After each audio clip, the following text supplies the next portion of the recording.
بسم اللہ الرحمن الرحیم۔ السلام علیکم دوستو۔ ایک چھوٹے سے گاؤں میں فاطمہ نام کی ایک لڑکی رہتی تھی۔ اس کی عمر صرف 12 سال تھی، مگر اس کی سوچ عمر سے کہیں بڑی تھی۔ وہ ایک پرانی جھونپڑی میں اپنی بیمار ماں اور چھوٹے بھائی کے ساتھ رہتی تھی۔ والد چند سال پہلے ایک حادثے میں دنیا سے چلے گئے تھے۔ زندگی نے فاطمہ کے لیے ہر دن کو ایک آزمائش بنا دیا تھا، مگر اس کے چہرے پر ہمیشہ مسکراہٹ رہتی۔ فاطمہ اسکول جانا چاہتی تھی، پڑھنا چاہتی تھی، ڈاکٹر بننا چاہتی تھی، تاکہ وہ دوسرے لوگوں کی طرح اپنی ماں کا بھی علاج کر سکے، مگر غربت نے اسے اسکول سے دور کر رکھا تھا۔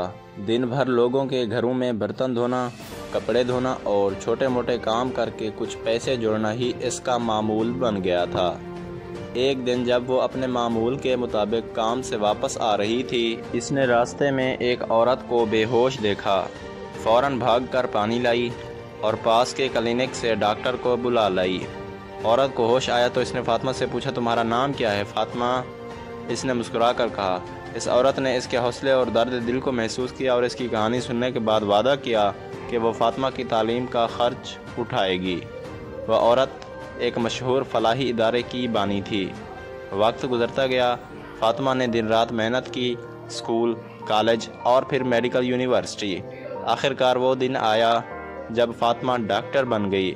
ماں کی آنکھوں میں خوشی کے آنسو تھے اور گاؤں کے ہر بچے کے دل میں ایک نئی امید جاگ چکی تھی۔ فاطمہ اب بھی اپنے گاؤں میں رہتی ہے، ایک چھوٹا سا کلینک چلاتی ہے۔ وہ کہتی ہے، خواب بڑے ہوں یا چھوٹے، اگر دل میں سچائی ہو اور نیک نیت ہو تو رب ضرور راستہ دکھاتا ہے۔ مزید ایسی کہانیوں کے لیے میرے چینل کو لازمی لائک اور سبسکرائب کریں اور ساتھ میں دیے گئے گھنٹی کے نشان کو دبانا نہ بھولیں، اور کامنٹ میں بتائیں یہ کہانی آپ کو کیسی لگی۔ شکریہ دوستو۔